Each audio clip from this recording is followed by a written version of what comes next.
Hello, all, and welcome to the Goddess Project podcast. Today, I am Dr. Carla Ionescu, and today we are going to talk about the goddess Persephone. This is a bonus episode.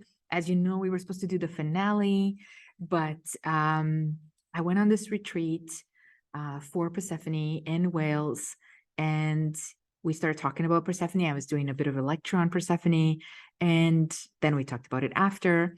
And I just thought that I had perhaps not given her as much credit as she deserved in my podcast on Demeter and Persephone. So, in my episode, sorry. And so, you know that I've done, if you've listened to some of my episodes, you know that I've done an episode on Demeter and Persephone, which was fantastic. I was really happy with it.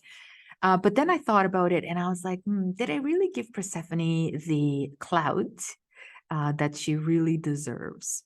And so I thought, hey, we're coming to the end of season 1, right before the finale.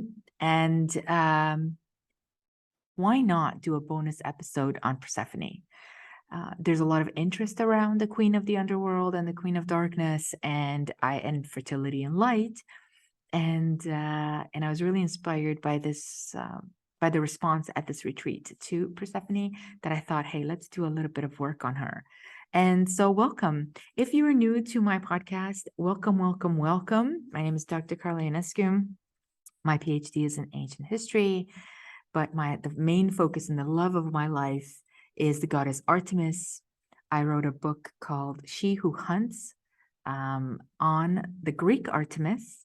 I am in the process of writing a book on the Ephesian Artemis, and I'm collecting some data on Artemis in Sicily and Syracuse. And from a passionate perspective, I'm actually working on a travel kind of book, which is going to be called In Search of Artemis, of some of the adventures I've had with the goddess, looking for the goddess, trying to find her temples, trying to find her rituals, and trying to find her. And then, in fact, her finding me over and over again in some really interesting and fun ways. So I hope that you will enjoy all of my work. You could say that since I've published this book on She Who Hunts, and the reaction to it has been so welcoming and so wonderful, that I feel like this is a bit of a calling for me to explore her and share her and expose her worship and her following and the locations of her worship, and really maybe bring awareness to how popular she was, how powerful she was, and how influential she was, actually. So thank you for joining me, and that's a little bit about me. You can find out more about me by following me at any of my social media under Artemis Expert. I say Artemis Expert because I am one of the few scholars, academic scholars, that is working on Artemis in the world right now, which is great, but also sometimes a bit challenging because you're kind of walking around in the dark a bit.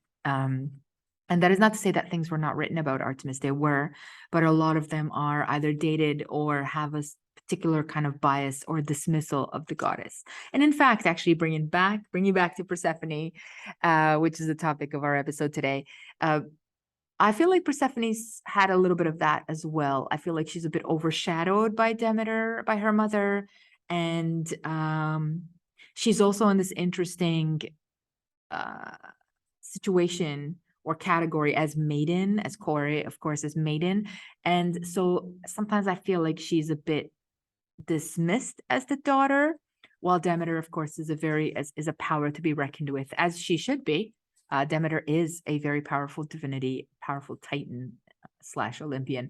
But Persephone, I think, deserves perhaps more credit than we have given her, especially in our modern understanding of her. Yeah.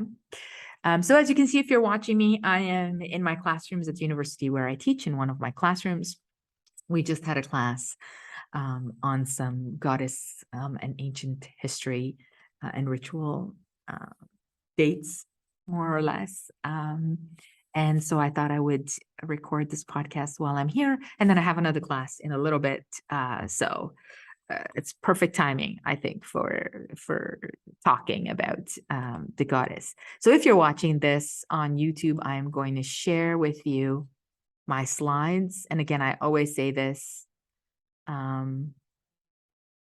like to share the slides. You don't have to watch it if you don't want to, because I will describe everything that is in the slides. So you don't have to feel like you're missing something if you're listening to this in your car, which actually I hope that you are listening to this in your car too. But I'm a visual learner and I like visual things. And also I like artifacts, right? In fact, for those of you who have been with me for the last 19 episodes, you know that my goal is to travel the world looking for goddesses, looking for places of worship of women's rituals, and sharing that via social media, via travel vlogs, via etc., with everyone who perhaps does not have the opportunity or cannot travel to see these sites. So one of my really favorite things to do is to go out there and find these rare places and videotape, film a lot of it, and then share it with you all. And so I hope that you're enjoying some of those videos. I apologize because I have so many, but I'm not like a video person in the sense of putting things together. I want to do a little like mini series about things, but again, being a scholar means that you're often broke and that you often have to teach a lot in order to eat and pay your rent. And so I teach a lot in the fall and the winter, and that usually takes up a lot of my time. And so I'm a little bit slower, I guess, in the creative social media side. So I hope that you have patience with me and that you continue following me and sharing these episodes with anyone you think might enjoy them. And hopefully one day very soon, I will be able to follow my passion and bring you all of the travels for all of the goddesses that you might find fascinating. And so this episode is titled Persephone, Queen of Darkness. And as you can see around my head, it says bonus episode 20. Yeah, I'm very excited. I always say this, but I'm very excited to do the finale as well. I've been collecting all of your questions about goddesses. So I'm very excited to film that next week and to talk a little more about your interests in the goddess. So let's begin a bit with Persephone. I thought I'd share some images of her here. Now, if you're in Toronto, I know many of you are probably not in Toronto, but if you're in Toronto, the statue of Kore, you might have seen it on my social media, is visiting Toronto right now from Athens. And you can still see the red in her hair. There's like a red paint. Her hair is braided, twisted, and it's red. And I find that fascinating because on a personal level, I had a vision of Persephone sort of in my mind. Well, of course, in my mind, where else would I have a vision? But in my mind, I always see Persephone as sort of red-haired, like that she has sort of flaming hair. And when I went to see this particular statue at the ROM in Toronto, and I saw the red hair, I thought, oh, wow, or the hair is painted red. Now, that's not always the case.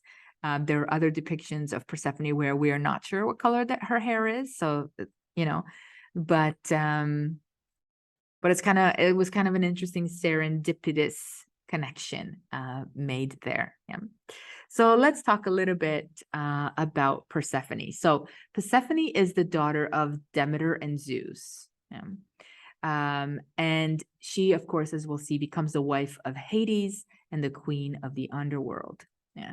Now, she is a dual deity, which is what I find super fascinating and why I want to talk about her as an individual rather than just as the daughter, because she is both the goddess of darkness and the underworld and death, but also a goddess of fertility, rebirth, because she comes back in the spring, and life. So she actually reminds me of Hel from Norse mythology. If you've ever seen a representation of Hel, Hel, She is a goddess that is half dead, half alive, and is a goddess of the Norse sort of underworld. Only the Norse underworld is hot, is cold. Actually, now that I think of it, the Greek underworld is also cold and described as cold and wet. I suppose for the Greeks who live in sunlight most of the year, cold and wet is the most uncomfortable one could be. And I second that opinion as well. Yeah. So Persephone is an interesting figure because she is literally a sort of a division between life and death. She embodies those two responsibilities. And so this is what I mean in the sense that she is a bit underrated, because those are the two main experiences of the human condition. We live and we die. We're born and we die. And she is a goddess of both of those realms. So it's really, really fascinating that that she rules above all of those aspects. So she has a Roman counterpart, Proserpina, and that's sort of her name in the Roman. That is her name in the Roman pantheon. And she's always known, like I said, as Kore, which really means just a girl or a maiden. Sometimes I think about this, about Kore, because, I wonder, since Kore is literally a girl or a maiden, it could be any girl or any maiden. And so I wonder to myself sometimes, does this mean that the Greeks were aware that any girl or any maiden may have the power over life and death, right? That's fascinating stuff. Yeah? There is some history to Persephone's name, which is kind of fascinating. She may have been an older goddess than the Greeks. And there is a scholar, Rudolf Wachter, who talks about the fact that Persephone's first part of her name, Persephone, may reflect a very rare term attested in the Rig Veda in Sanskrit and the Avesta, meaning a sheaf of corn or an ear of grain. So there is this kind of pre-Greek, deeply archaic sound and spelling to her name that may even be Proto-Indo-European. So, long before, almost thousands of years before the Greeks name her or claim her, she may have been already a goddess of corn or a goddess of grain, which is similar. And so, again, she may have been a lot more powerful than what we have given her credit for, particularly in the modern world or in like popular culture and in modern film, right? Where she's always either just the wife of Hades or the daughter of Demeter. So let's talk a little bit about how she became the wife of Hades. And at the end of this episode, we're going to talk a little bit about gray romance, which is this concept of gray characters. I was going to say bad characters, but gray characters doing gray acts. And the rest of us sort of knowing that, but yet sort of still rooting for them. Yeah. So it's a really interesting, I think, position for this story. So the abduction myth is probably pretty familiar to all of you, although there are different versions. So I thought I would read you a little version, okay? Although we'll talk about some differences. Persephone, who was also titled Kore, like I said, was the goddess of spring's bounty. Once upon a time, when she was playing in a flowery meadow with her nymph companions, Kore was seized by Hades and carried off to the underworld as his bride. Her mother Demeter despaired at her disappearance and searched for her throughout the world, accompanied by the goddess Hecate, bearing torches. So there's a lot of imagery. Now, we know that Hecate is a torchbearer, but there's a lot of images of torches being held by Demeter, even by Persephone, by Artemis. Lots of goddesses hold torches. And a torch is such a fascinating symbol because, of course, it's a symbol of light in the darkness, of knowledge, of fire, of secret knowledge, of underworld knowledge. It's also a symbol of freedom because once you have fire, you can survive. And if you think about, for example, the Statue of Liberty, what does she hold in her hand? A torch. So a lot of that symbolism continues today. And it's fascinating that Demeter and Hecate are looking for Persephone all over the world, on top of the world, not yet the underworld, using or holding torches. Yeah. When Demeter learns that Zeus had conspired in her daughter's abduction, she was furious and refused to let the earth fruit or give fruit until Persephone was returned. Zeus finally relented, but because the girl had tasted the food of Hades, the food of the underworld, which is a handful of pomegranate seeds, she was forced to forever spend a part of the year with her husband in the underworld. Her annual return to the earth in spring was marked by the flowering of the meadows and the sudden growth of the new grain. Her return to the underworld in winter, conversely, saw the dying down of plants and the halting of growth. Okay. Now, Persephone's abduction is mentioned just briefly by Hesiod in his Theogony, but is told in considerable detail in the Homeric hymn to Demeter. Okay. Now, it is said that Zeus may have permitted Hades to kidnap or take Persephone because he knew that Demeter would never agree to it. Yeah.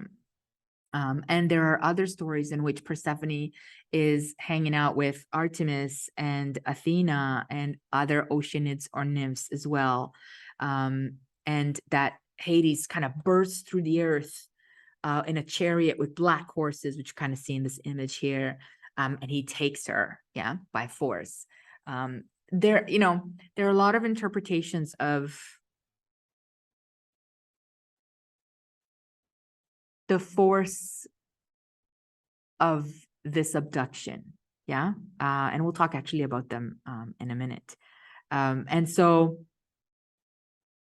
this is part why Demeter is so furious. What's really fascinating, and I think I've talked about this before, is that Demeter is the first and only divinity that really brings the entire Olympic pantheon to their knees, as well as the earth to their knees for her daughter.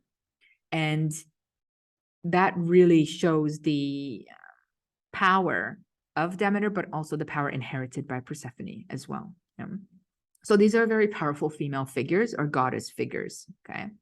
And of course, Zeus had to relent because nothing would grow. And so the cries of the humans starving were reaching him. And he was just like, okay, this is getting to be really annoying. These humans are really bugging me. It's time to do something. And so he sends Hermes, and Hermes retrieves her. Yeah. There are locations, different locations for the where the abduction actually took place. Okay. One of them, for example, the Sicilians in Sicily believed that that her meadows were somewhere near Enna. The Cretans thought that their own islands, Crete, was the scene of the abduction. And of course, the Eleusinians, as we'll talk about the Eleusinian mysteries in a minute, also said that Persephone descended into Hades from their town. Later stories talk about abductions in places like Attica near Athens and other places. Yeah, Homer actually mentions Anision or Mission, which is most likely a mythical place. It's not a real place that can be found today. Yeah. And so one of the contributions that scholars and other sort of followers of Demeter and Hecate in particular, as well as Persephone, have brought to light is that it is very likely that Persephone was already what we call a chthonic goddess, which is a goddess that deals with the night, the darkness, the underworld, the otherworldly. Yeah. And so it's possible that she was already a goddess that was involved with death and afterlife. And so this kidnapping was a way to take her power and give it to Hades, right? So instead of saying, Persephone was the queen of the underworld already, and Hades was kind of her consort, or became her consort, what happened as Greek mythology developed, or the Greeks built their mythology around what was already present, was that they made it seem as though the power shifted the other way, so that Hades is in control of the underworld and he abducts Persephone, and then that's how she becomes so powerful. So there is some mystery around this abduction, right? Some people see it as a violent abduction, which, and I think I've said this before, which reflects the ways that young women or chores were married off by their fathers without the permission of their mothers and without even their knowledge, the knowledge of their mothers. And so in the Demeter and Persephone episode that I did, we talked a lot about angry mothers or grieving mothers and how this may have reflected the experience of Greek women and Greek daughters, Greek mothers and Greek daughters. And so that could also be very likely. Or it could also work in the sense that this experience legitimizes the practice of patriarchal marriage, which is giving the daughter away. And often there are examples or cases where fathers did give their daughters to their uncles. It's very House of the Dragons. If you watch House of the Dragons, I often get people who ask questions like, where does George Martin get all these ideas, or all these things? And I always think, well, these are already in our cultural sort of unconscious mythology or collective, mythology. And so it's not difficult to pull ideas and examples. And actually, now that I'm thinking of it, if you watch House of the Dragon, Damon and Rhaenyra are very much the Hades and Persephone. And what's really ironic, and I'm sorry to go off on the side tangent, but what's really ironic is that Rhaenyra demands that her uncle take her away and kidnap her. So really fascinating how relevant I think ancient mythology is in our continued cultural fascination with almost taboo relationships. And we'll talk about that in a minute when we get to the gray matter. Or the gray character. So let's talk a little bit about the symbolism. Yeah, what is the symbolism? So in classical Greek art and in later art, Persephone is portrayed often as a venerable queen. She is almost always fully robed. She carries a scepter and a sheaf of wheat. Sometimes she's often depicted with her mother, although through the Roman period, as we'll see, she's often depicted with her husband, Hades. Demeter also carries a scepter and sheaf if the two of them are together. And Persephone is often holding a special type of a four-tipped torch, which was used in the Eleusinian mysteries. In many representations, she's holding a pomegranate, or sometimes even a seed of a pomegranate. And this symbolizes her marriage to the underworld, but it also symbolizes the fertility. The pomegranate is a symbol of fertility, and it's a really basic symbol in the sense that it is literally a round red fruit, which could look like a womb or a breast. Anything that's going to rounded red is often associated with fertility. But what makes pomegranates so interesting is that inside of them, they have these little red seeds. And so there is this, again, the symbolism of the seed, literally, and the seed literally representing fertility. And in the stories in which Persephone eats a few seeds, there is this implication that this may have been a consummation of, not a consummation with Hades, but a consummation between her and the underworld, a sort of a bond that is created from which she can no longer escape or give up her commitment. So she becomes sort of, we're said she's forced to stay in the underworld, but we don't really know, right? Some mythologies say that she is tricked in eating the pomegranate. Some say that, she's there for a while, and so she's eating the pomegranate without knowing that it will keep her there. Since she is the queen of the underworld and she becomes the queen of the underworld, many Greeks were afraid of her. So what's really fascinating is that she has a lot of euphemistic and friendly names. So this is why she's often referred to as the Maiden and the Mistress. She's sometimes known as the Pure One, the Venerable One, even the Great Goddess. And because she's associated with her mother, they are often referred to as the two Demeters or the two goddesses or the mistresses. And so there's something about naming, right? So in order to appease her or to make her not so frightening, the Greeks would not call her exactly by her name, but they would call her the mistress, or the pure one, or the venerable one, right? And so while she's in the underworld, as we'll see when we look at some of the stuff that happens when she's in the underworld, she doesn't seem particularly miserable.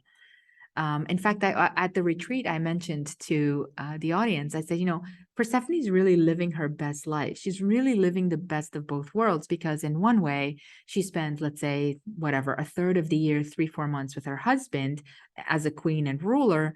And then she takes a little vacation and comes and hangs out with her mother and spends the summer with her mother on top of the world. In the summer, in the sun, and then she returns again to her husband. And so she's really living a very comfortable, cool life, right? I mean, now that I think about her, even as her queen responsibilities, she has a bit of a break from both, in the sense that she has a break from being the queen of the underworld when she's with her mother. When she's with her mother, she's part of the fertility rituals, and she has a break from that when she goes into the underworld. So truly, I think Persephone is living her best life, or maybe it's just my best life, right? I would love to live a life in which you're doing half the year in this way and half the year in this way, and you have the best of both worlds. I think we all would. Yeah. Interestingly, actually, Persephone, there's an obscure myth, okay, that I found, that Persephone may have created mankind. Okay. So it's an obscure myth. It's accredited with the creation of mankind from clay, but instead of Prometheus is the one that creates mankind from clay traditionally in Greek mythology. There's a divine dispute that ensues over which god should possess mankind. Yeah. And with the result that mankind is awarded to Zeus and Gaia in life, and to Persephone in death. So I'm going to read it to you. It's from Pseudo-Hyginus, the Fabulae, which is number 220. It's he's a mythographer that lived around the 2nd century CE, and he writes this. He says, when Persephone was crossing a certain river, she saw some clayey mud. She took it up thoughtfully and began to fashion a man. While she was pondering on what she had done, Zeus came up. Persephone asked him to give the image life, and Zeus readily gave this. When Persephone wanted to give it her name, Zeus forbade it, and he said that his name should be given to mankind. But while they were disputing this name, Gaia arose and said that mankind should have her name, since she has given of it from her own body. And then they went to Cronus to judge, and he decided for them. He said, Cronus decides, he says, Zeus, since you gave him life, okay, presumably he was the one given the control of the fate of men, let Persephone receive the body after death, since Persephone fashioned mankind, and let earth possess mankind as long as he lives. And since there is a controversy about his name, let him be called Homo, since he seems to be made from humus. Yeah. So this is an obscure little creation myth that I found from a 2nd century Roman writer, but really fascinating that Prometheus is not even in this story at all. Now, like I said, the traditional idea is that Prometheus creates man from clay, and he gives them fire from Zeus, and Zeus finds out, and Prometheus is punished. You know that story. But what an interesting little side story that we found. And there isn't a lot of history around this little piece of finding. And so it was hard to trace it back and see where it had originated, but I would not be surprised if there was some popularity to this myth that maybe has been lost over time, because Persephone certainly receives the dead alongside with Hades, but certainly she is in charge of receiving the dead. So as queen of the underworld, she is often called the dreaded Persephone. And like I said, it was forbidden often to speak her name. Yeah. Which is interesting how many times I've said it just in this podcast, and how many times I said it over the weekend. Yeah. But there is this, like I said, archaic connection to her being the mistress. And there, excuse me, there is an old chthonic divinity, Despoina, which really just means the mistress, whose real name could never be revealed to anyone except those initiated in her mysteries. And a lot of scholars conflate Persephone with Despoina, even Demeter with Despoina. There's a lot of goddesses that are called mistresses. And so even Artemis is called the mistress of animals. And so there is often this almost a bit of confusion if you're looking back at how many goddesses are called mistresses. But for the Greeks, this was not confusing, because for them, when they called to the mistress, they knew which one they were talking to. And so for them, it was pretty clear. Yeah. Sometimes Persephone is called the goddess, the daughter of Zeus and the river Styx, because that's the river that forms the boundary between the earth and the underworld. And in Homer's epics, of course, she appears always together with Hades in the underworld, and she shares control over the dead.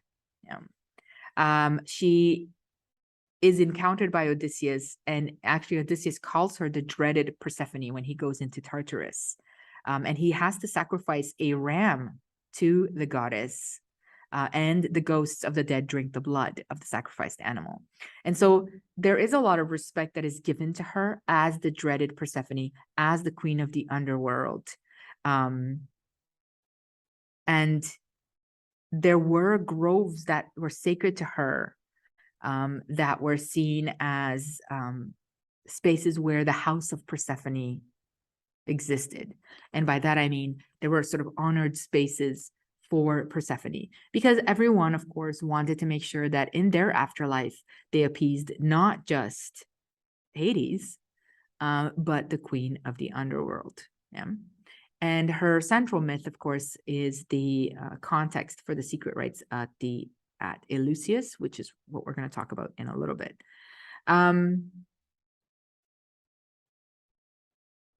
There's a few stories, just a few side stories that I thought I would share with you. Before Persephone was abducted, for example, by Hades, there is a story that says that a shepherd named Eumolpus, and a swineherd, Eubulus, saw a girl in a black chariot driven by an invisible driver being carried off into the earth, which had violently opened up. Eubulus was feeding his pigs at the opening to the underworld, and his swine were swallowed by the earth along with her. And so this is an aspect of Persephone's story and the relation of pigs being swallowed to the underworlds that are going to be part of the ancient rites of Thesmophoria, which we're going to talk about as well as the Eleusinian mysteries. In some versions, there's another version in which Asclepius informed the other deities that Persephone had eaten the pomegranate seeds. And as punishment for informing Hades, he was pinned under a heavy rock in the underworld by either Persephone or Demeter. When Demeter and her daughter were reunited, the earth flourished with vegetation and color, but for some months of the year, when Persephone returns to the underworld, the earth once again is a barren realm. And so there is this idea that there's this little story that someone had told on Persephone, that went to Hades and said she ate the pomegranate seeds. Now that's really weird, because there's other stories that say Hades tricked her into it. And so this is what I mean about the different versions, because if you think we are obsessed with Hades and Persephone today, the Greeks were also really fascinated and even romanticized the relationship. There was something romantic about this relationship. Yeah. In an earlier version of the abduction myth, Hecate is the one who rescues Persephone. There's an Attic red figure bell crater about 440 BCE at the Metropolitan Museum of Art, where Persephone is rising up as if the stairs from the cleft in the earth open up, and then Hermes stands aside, and Hecate is holding two torches and looks back as she leads her to Demeter. So there is this ancient image of sort of Hecate having gone down into the underworld alongside Hermes with these torches, found Persephone and brought her back. And so this relationship of the three goddesses, Demeter, Hecate, and Persephone, is a very complicated relationship, because all these three goddesses are chthonic goddesses or cathodic goddesses, and they are goddesses of darkness and light, night and day, right? Winter and spring. And also the fact that there are three goddesses which make up the three mother, maiden, crone. So Kore is the maiden, Demeter is the mother, Hecate is the crone. And so there is layers and layers and layers of complexity here that I'm not sure that the story of Persephone, when we just tell it as sort of the abduction by Hades, really clarifies for us, or I'm not sure that we receive this level of context around the importance of this myth, so, story,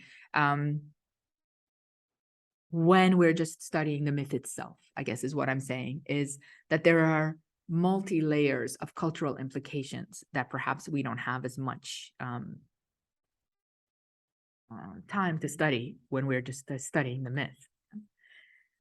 A very influential queen. I really like this image here where she's divided in half between dark and light, because again, like I said, that's what really makes Persephone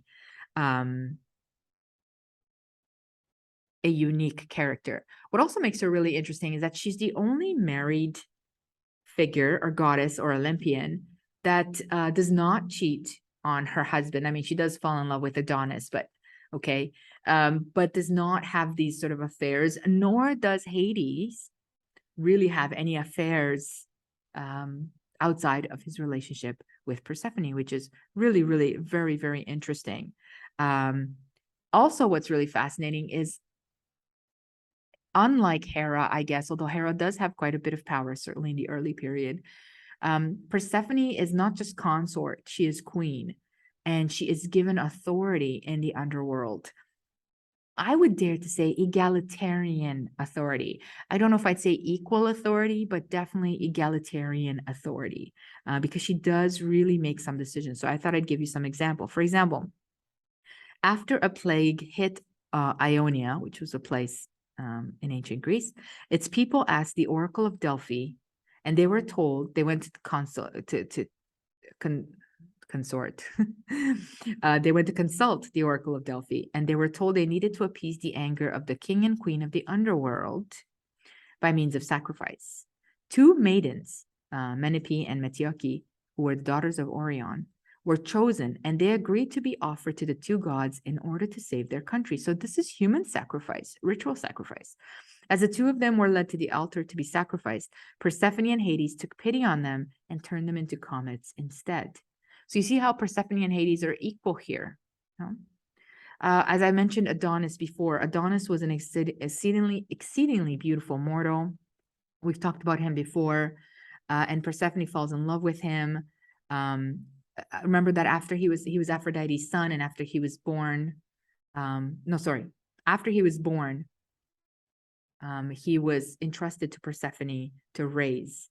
But then when Persephone saw how beautiful he was, she fell in love with him, and so did Aphrodite.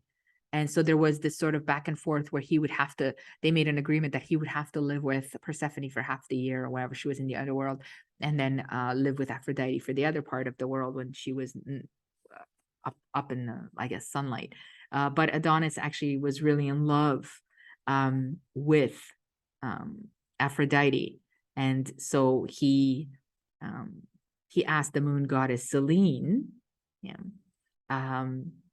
to help him escape Persephone. And so Persephone was kind of hurt, but she didn't actually do anything about it, in the sense of, she didn't harm him in any way. Minthe, for example, is another story of a naiad myth, a nymph of the river Coctus.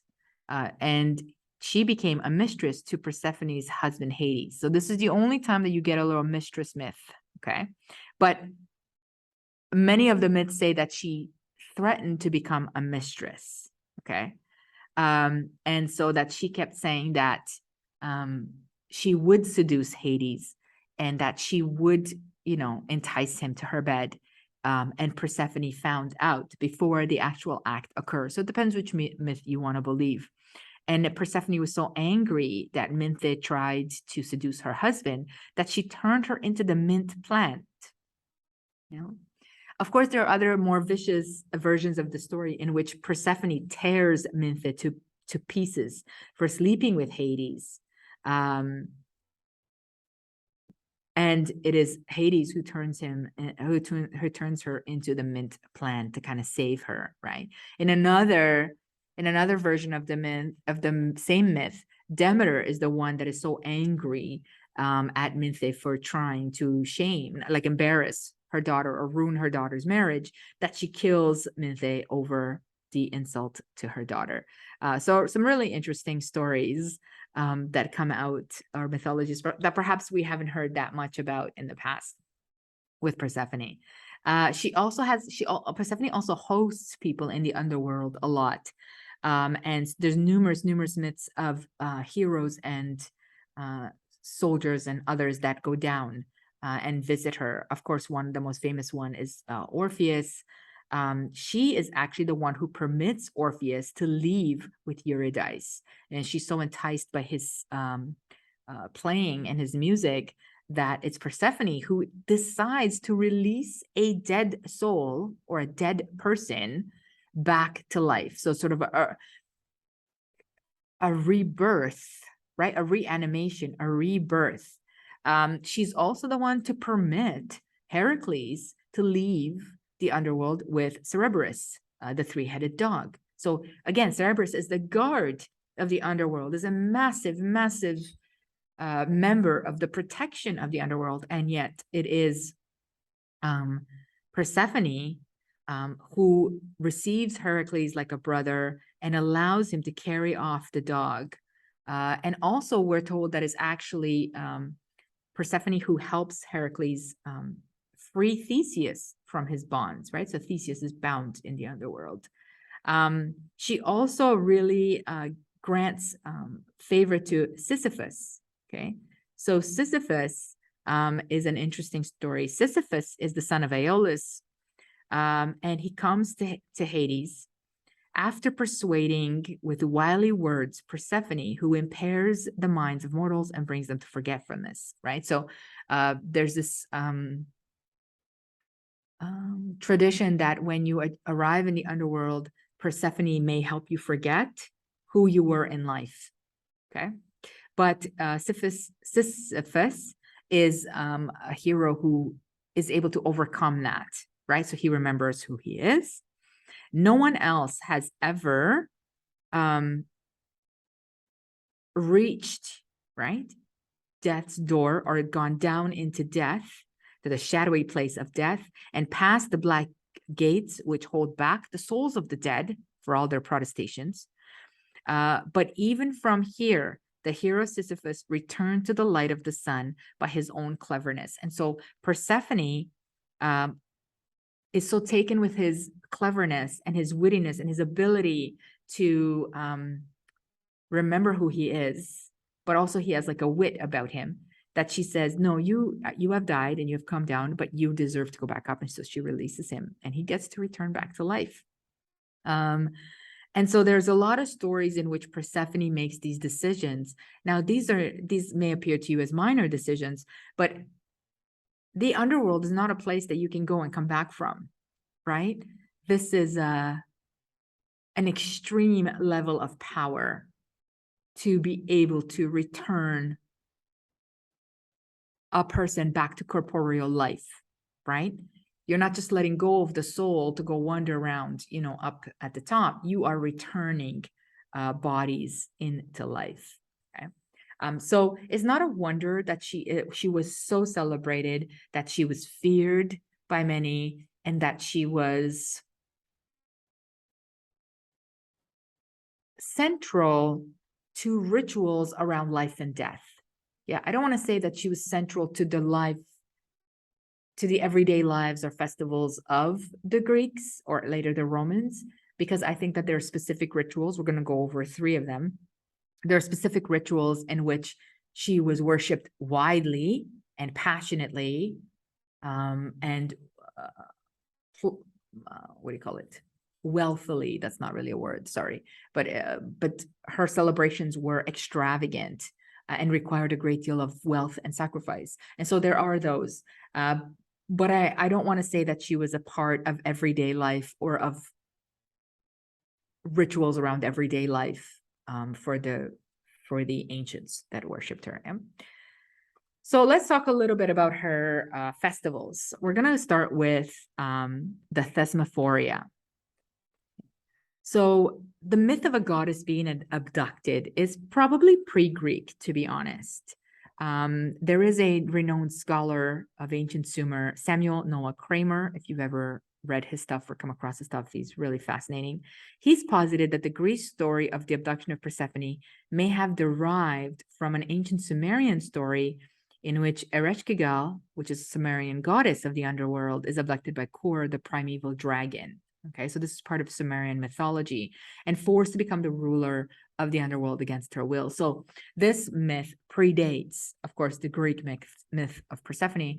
And Kramer makes the argument that this is a much older story than it's not invented by the Greeks, is basically what he's really saying. Walter Burkitt also claims that Persephone is an old chthonic deity of the agricultural communities who receives the souls of the dead in the earth and acquires power over fertility over the soil of which she reigns.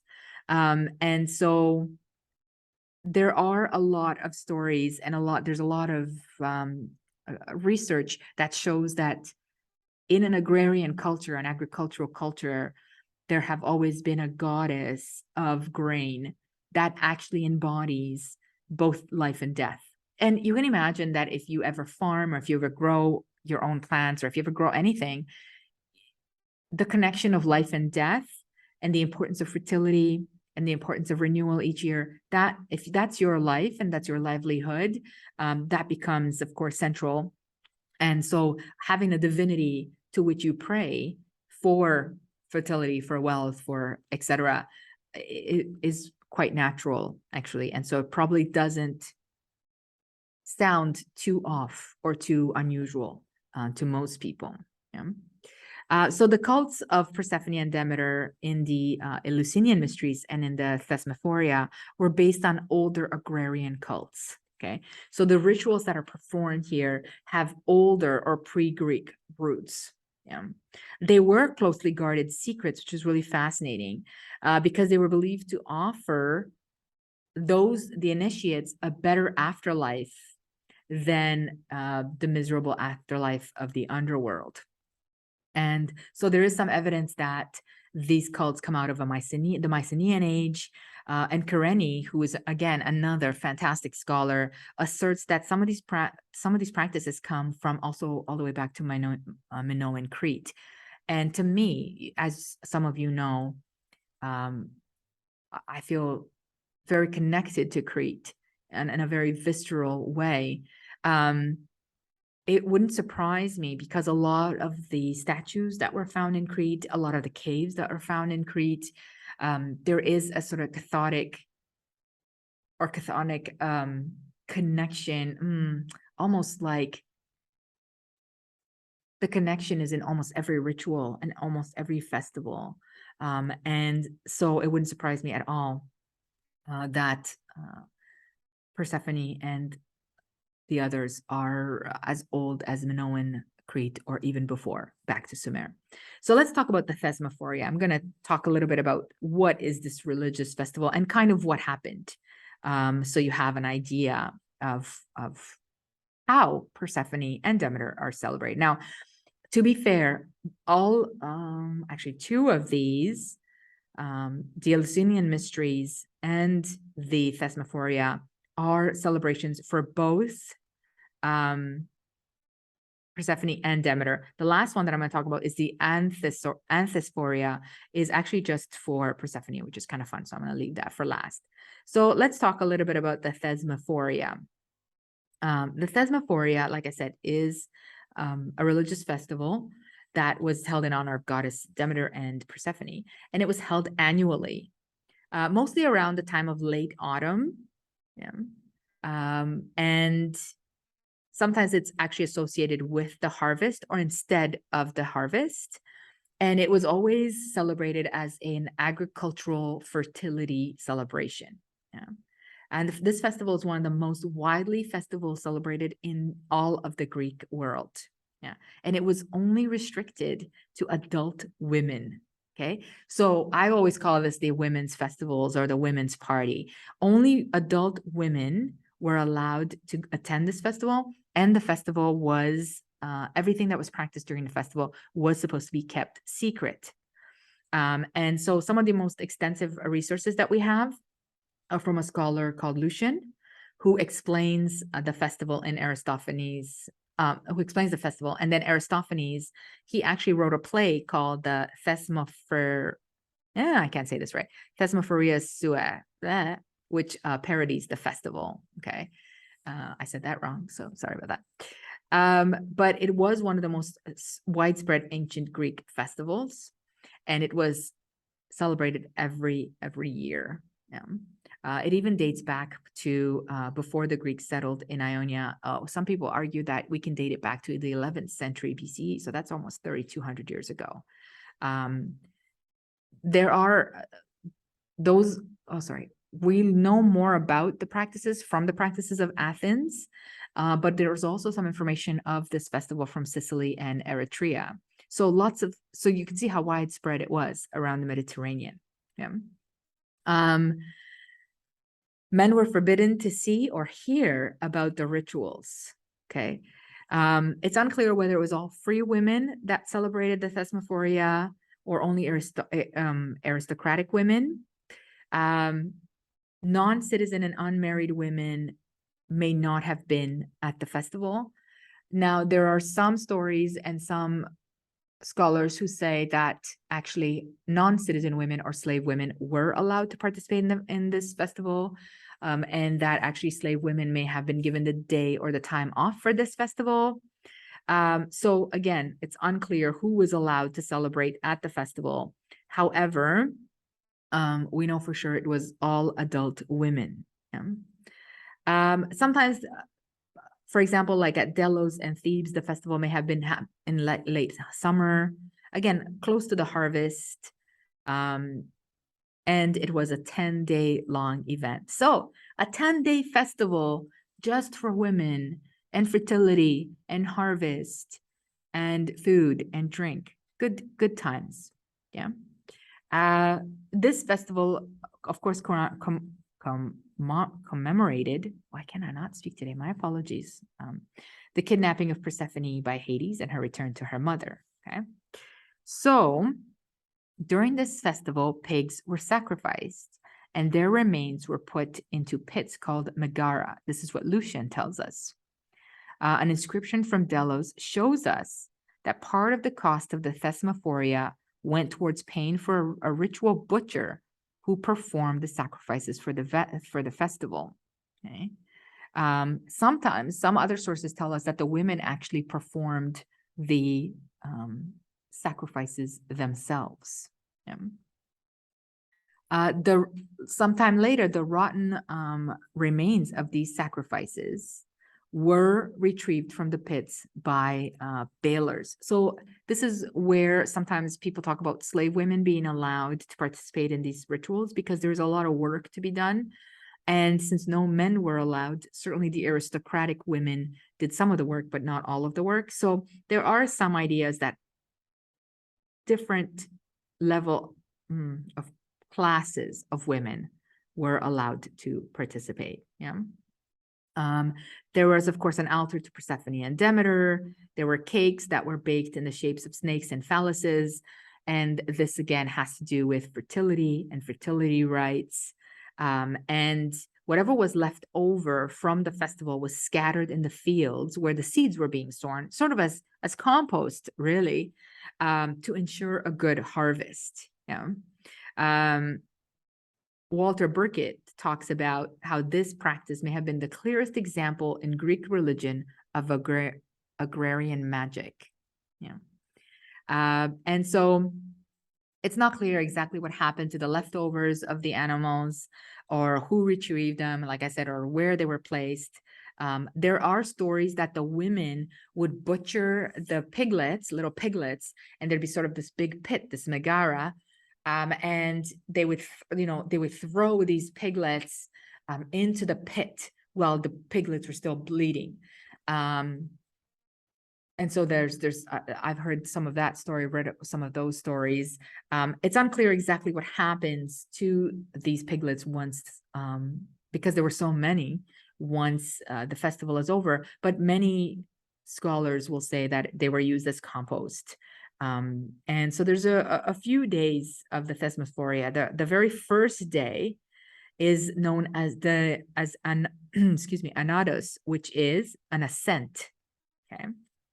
And so this is an ascent to the shrine of the Thesmophoria. Okay? And this is when they prepared everything, when they elected which of the women were going to oversee the celebration, all of this kind of stuff, right? So and some scholars argue that this is also celebrating the ascent from Persephone, of Persephone from the underworld. The second day is called the Nestia, and this is a day of fasting. Okay. And this day is really in honor of Demeter's mourning for her lost daughter. Yeah. And so there is a day of there's no food. There's a day sort of sadness, and a day of quietness. And we also have Caligenea, which is the third day, which is a day that is called Beautiful Birth. And on this day, women called upon the goddess Caligenea, praying for their own fertility.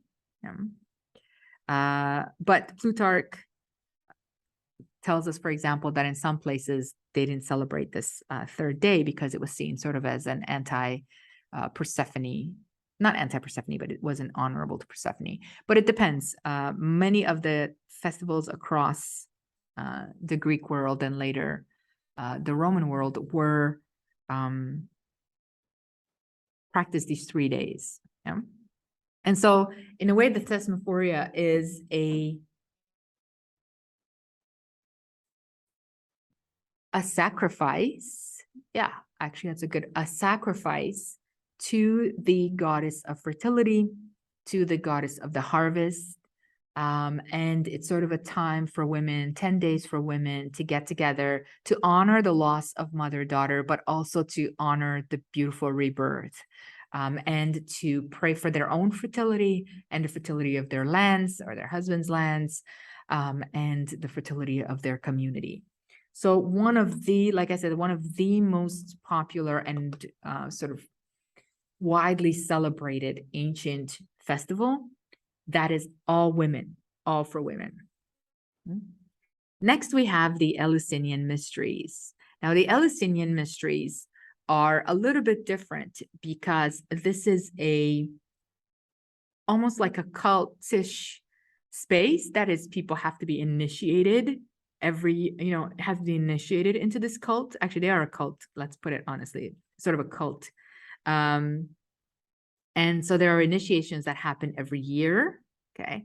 And they are actually the Eleusinian mysteries are one of the few most secretive cults in ancient Greece.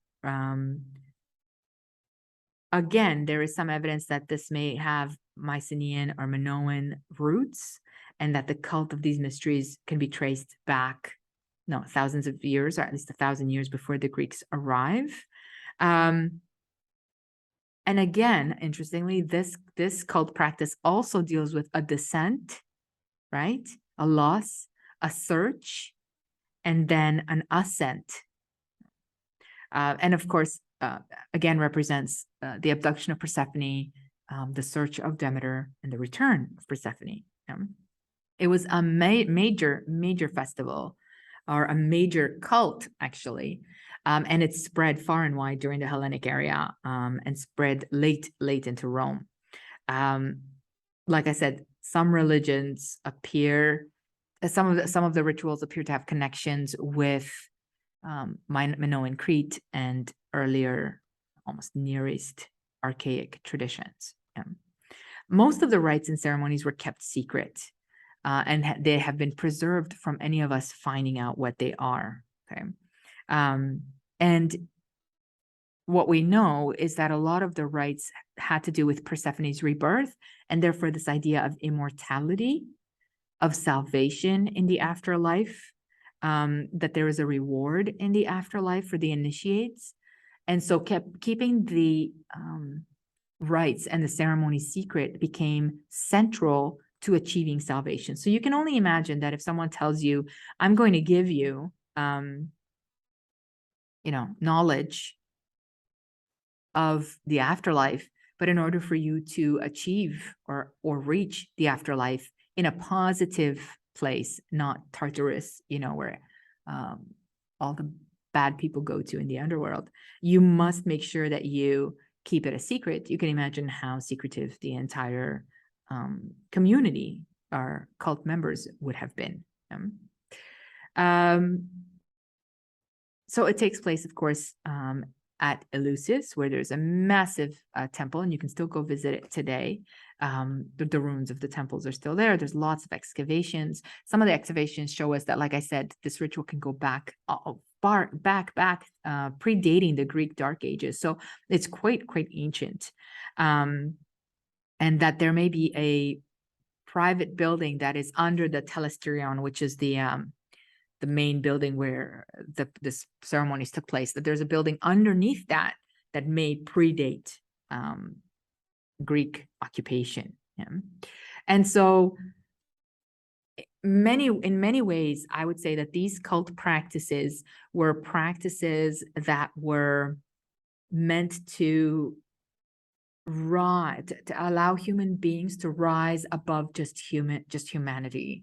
So there was a purposeful divine elevation, lifting, uplifting, connection, that then, of course, redemption. Like I said, the word salvation comes up a lot. And so it's almost like Persephone and Demeter are the saviors. And in fact, actually, Persephone is often called savior in the language around the Eleusinian mysteries. And so a key role in the community,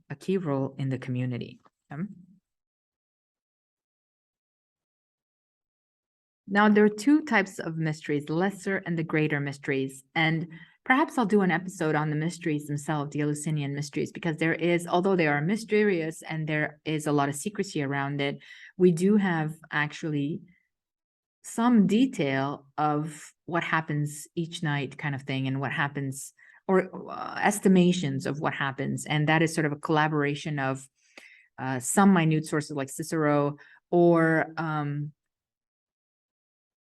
research done on similar Mycenaean cults that may have influenced the Eleusinian mysteries. Anyway, long story short, there's a lesser and a greater mystery. There's lots of steps to these mysteries. The lesser mysteries is what you'd have to do first. So you'd have to be initiated into the lesser mysteries. And once you passed, or you've been through the lesser mysteries, which would take place around February, March, you could participate in the greater mysteries. Now, we're told that the lesser mystery took place every year, and people were initiated, but the greater mysteries took place every 4 years. And that was something that was more rare and a lot more complex.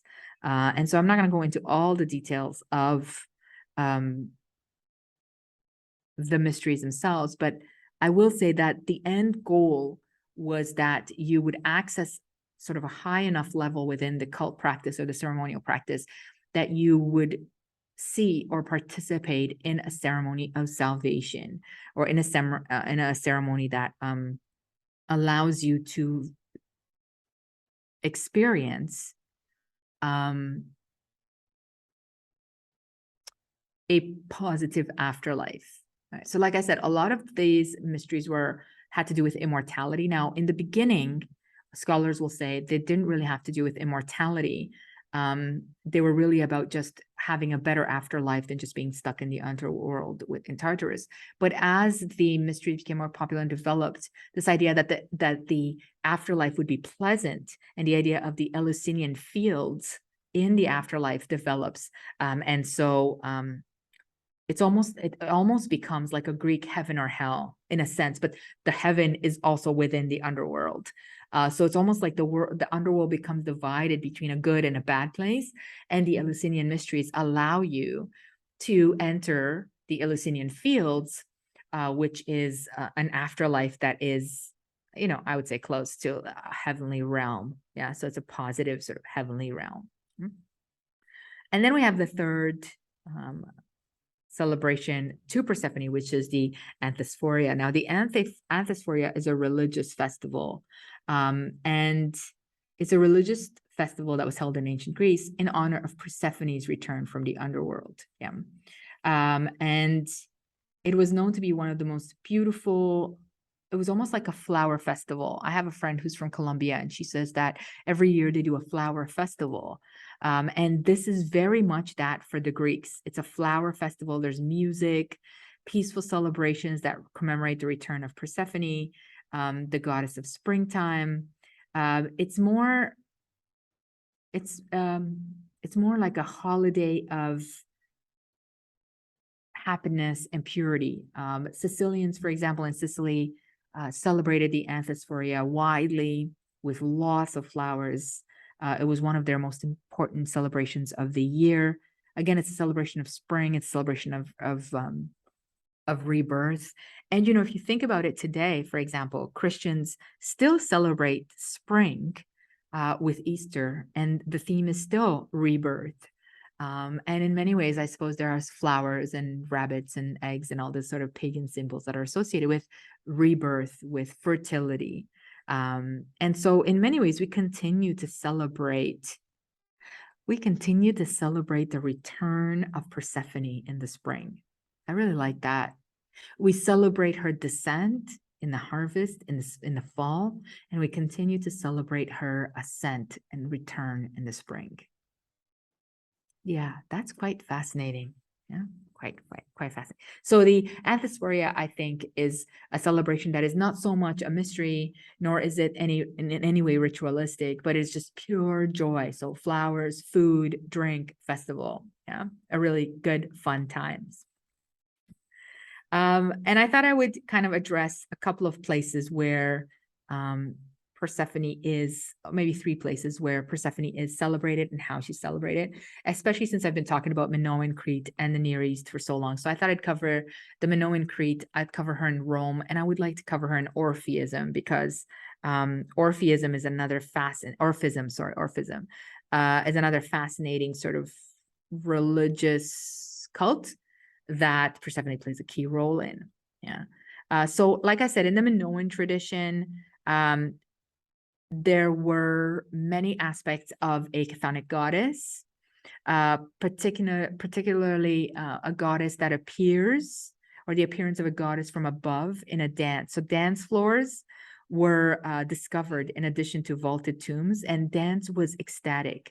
And actually, at this retreat that I went to in Wales, we did an ecstatic dance in celebration of Persephone. So that there was this ecstatic dance aspect to celebrate Persephone in Minoan Crete. And Homer actually memorializes the dance floor which Daedalus builds for Ariadne in the remote past. Yeah. Lots of dancing women among flowers, with Persephone floating above them. Lots of dancing girls with flowers in Minoan Crete. And lots of images of Persephone growing out of the ground. There is this old image in Minoan Crete of Persephone growing armless and legless, sort of out of the ground as a flower, and then her head kind of turns into a flower, her body turns into a flower. So there is this there's this literal connection to agriculture. Now, of course, Karenyi talks about the Cretans celebrating this as a mother goddess, or as a Minoan great goddess. And this may be the great goddess or the great mistress, like I said at the beginning, that then becomes Persephone. Because she is unnamed, in early Crete, in Minoan Crete, because she's unnamed or referred to as the great goddess, we are making the connections to Persephone later on. Through the Minoan and Mycenaean world, by the time we get to the Greeks, you know, she's called Persephone, but the rituals are the same, the connections are the same. And so it makes sense that we can trace her back all the way to Minoan Crete. Yeah, so some fascinating rituals. In Rome, so now we're moving forward in time. In Rome, she was celebrated widely in cities of Magna Graecia. And they called her Proserpina or Proserpina. And so she was called Proserpina. Basically, this idea of, that the translation of Proserpera is to shoot forward or to shoot forth. This also becomes a figure later on in the Renaissance. But Proserpina is also sometimes associated with the Italian goddess or the Italic goddess Libera. And they were often associated with the grain goddess Ceres, Ceres, which is also seen as Demeter, which is where we get the word cereal from. There's this association.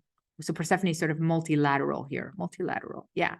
At Locri, which is a city in Magna Graecia, Persephone was worshipped as protector of marriage and childbirth. And that was usually reserved for Hera in the Greek world, but the Romans really loved this marriage. They really loved this relationship. So I would say that in Rome, she was celebrated more for a successful marriage, a marriage of fertility and wealth.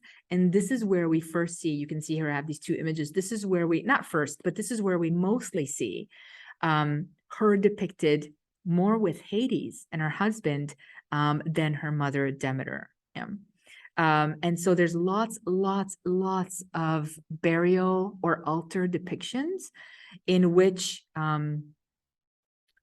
she is sitting beside her husband. But what's really fascinating to me, as you can see in this one here on my right, is that she is the image that is first and Hades is sort of on the opposite side of her. So we see her entire body. She is the primary visual image in the images.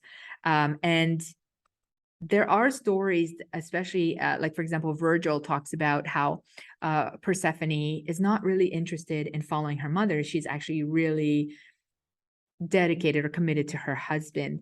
So there was sort of a movement in Rome that she accepts the role as queen of the underworld, that she actually enjoys the role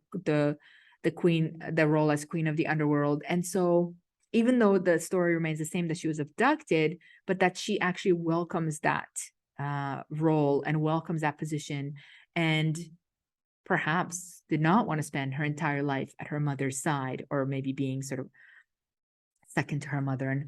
And there is out of this comes a mythology that perhaps she ate the pomegranate seeds on purpose, that she would have to return, or that she could maintain her role as queen of the underworld. So there is a lot of celebration of the marriage in Magna Graecia, in Rome, and other sort of places of Magna Graecia or cities, and lots of depictions of them as husband and wife, which is actually independent of the relationship of Demeter and Persephone. So it's the first time that we really see Persephone as an independent woman, as a wife, primarily as a wife, maybe not an independent woman per se, but primarily as a wife rather than a daughter. Well, as when she's with Demeter, she is always and forever a daughter. Yeah. And so lots of reliefs for Persephone and Hades, lots of depictions of Persephone and Hades, some sanctuaries to Persephone, a lot of independence, a lot of her mother in Rome and outside of the Greek world. Yeah. In Rome or Greek Italy, as we might call it. Yeah. And so we come to Orphism. Orphism, this story in Orphism that I would like to read to you is a bit interesting. Well, let me get to it and then we can talk about it. Yeah. So there is a lot of evidence from both Orphic hymns and Orphic gold leaves that tell us actually that Persephone was the most important deities worshipped in Orphism. And so what are Orphic gold leaves, you might ask? So Orphic gold leaves were a symbol in Orphic religion in which verses, so there were literal gold leaves in which verses were written intended to help the deceased enter into the best and most optimal afterlife. And they were buried with the dead. So they were really messages for Persephone. These are messages that people expected Persephone to read. And Persephone is actually mentioned repeatedly in these little gold leaves that were put in with the dead, which is fascinating. And the idea that is mostly mentioned in these gold leaves is that the best afterlife, or the best destination for the afterlife that people wanted to strive for, or were striving for, was a place of sacred meadows and the groves of Persephone. Okay. And also, a lot of the gold leaves talk about Persephone's role in sheltering the souls and those in the afterlife, and the idea that as a Chthonian queen, she is able to protect them and grant them a happy and, I guess, enjoyable eternity, right? Now, this is the interesting thing. In Orphism, Persephone is believed to be the mother of the first Dionysus. Okay, so we know of Dionysus, but this is the first Dionysus.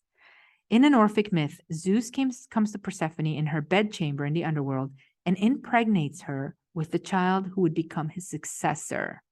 So, just whoa, right there, right?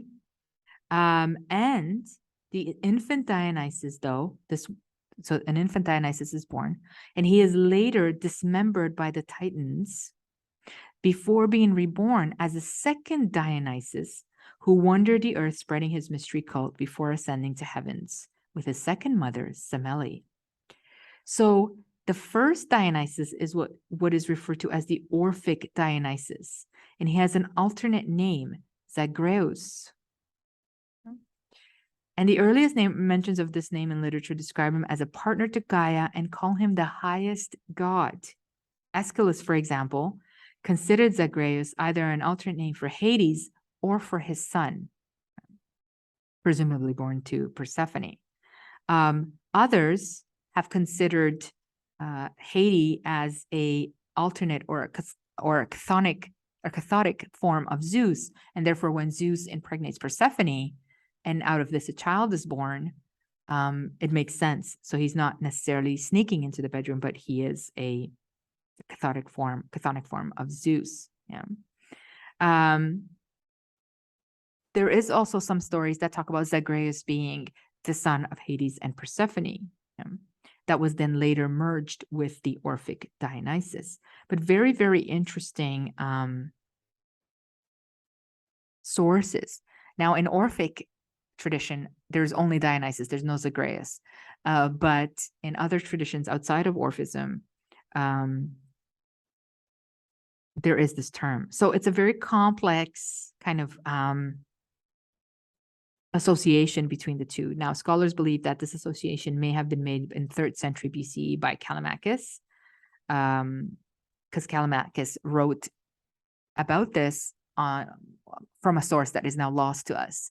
So if you think about that, that means that Persephone, in some ways, not only did Persephone give birth to a first Dionysus and perhaps the original Dionysus before he's reborn by Semele, but her and Zeus have the child that is a successor to Zeus. So no child in the Olympic stories is a successor to Zeus.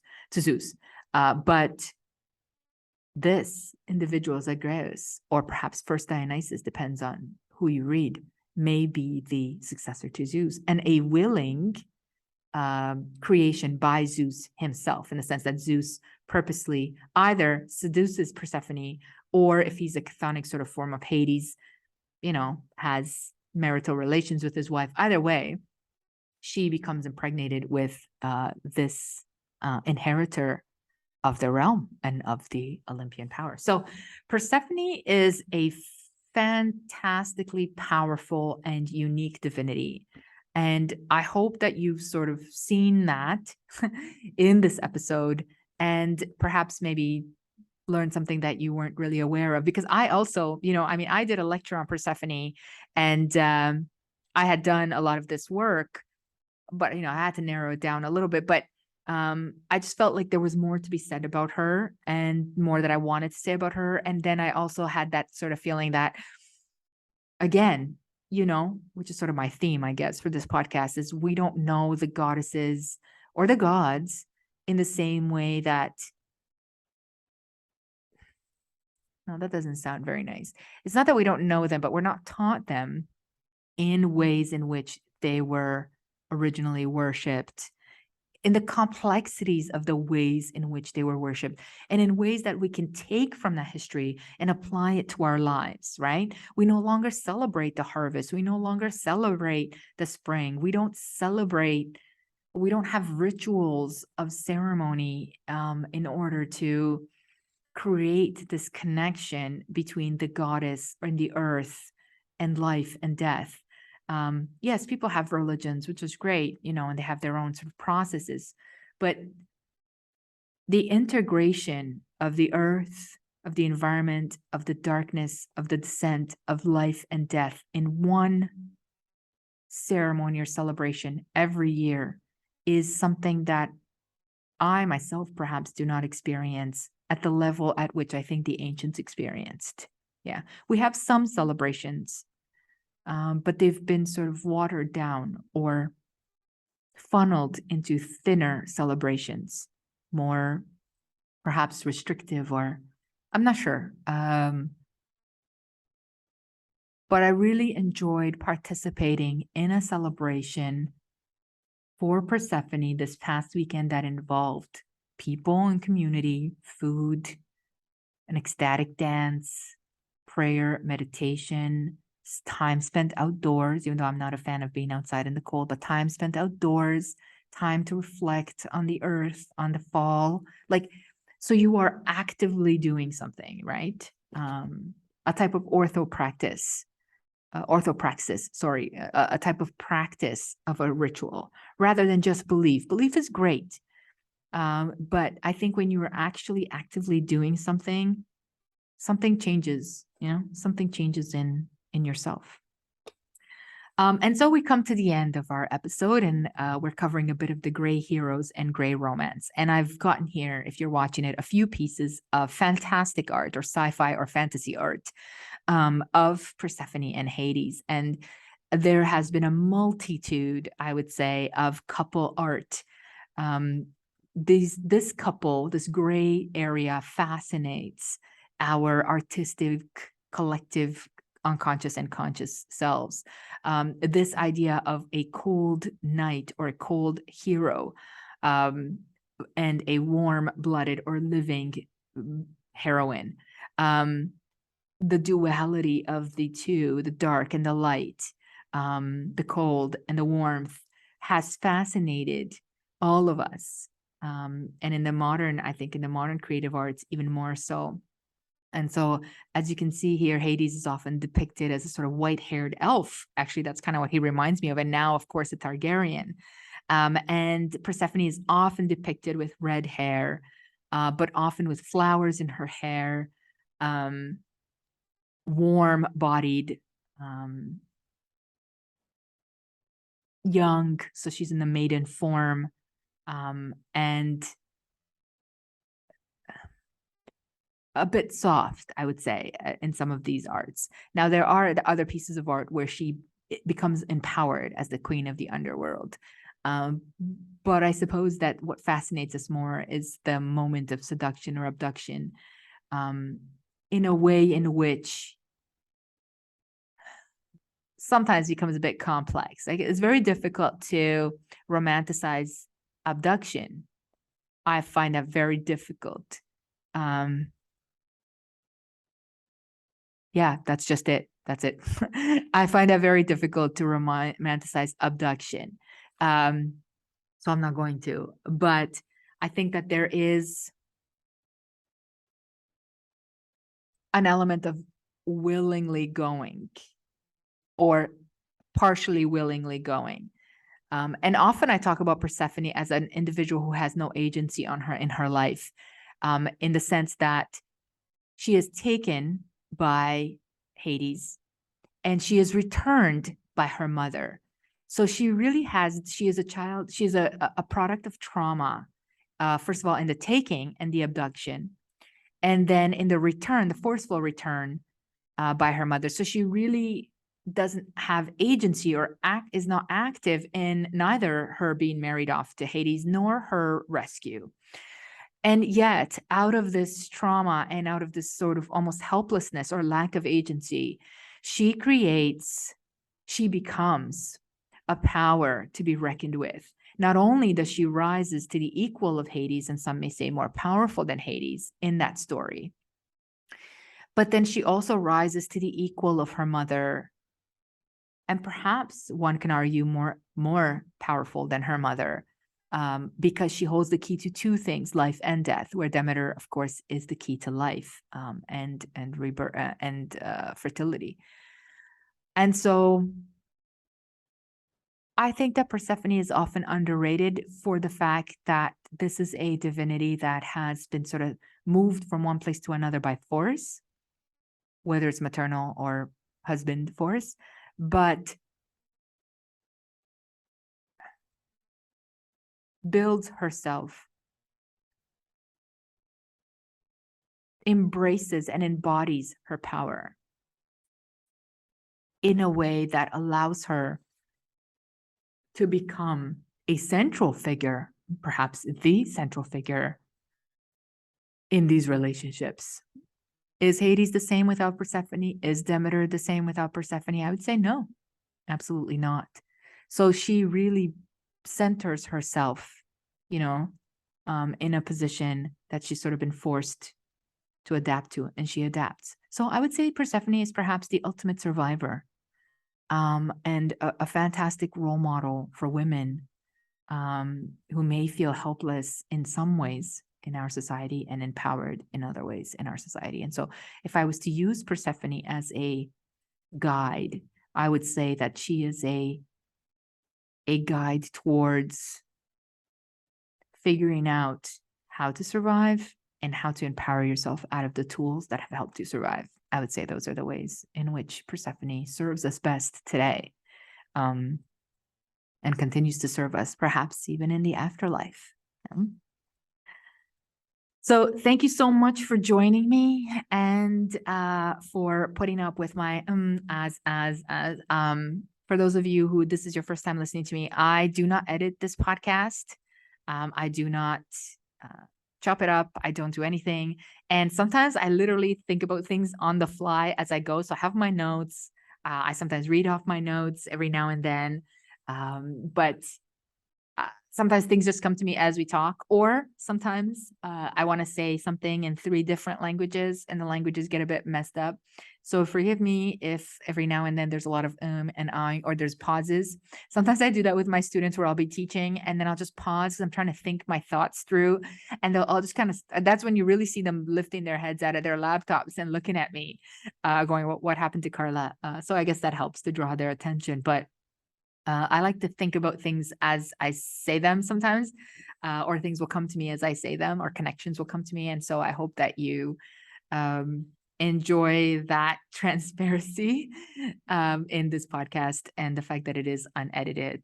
And I like it unedited because I feel like I'm unedited. And so thank you so much for joining me.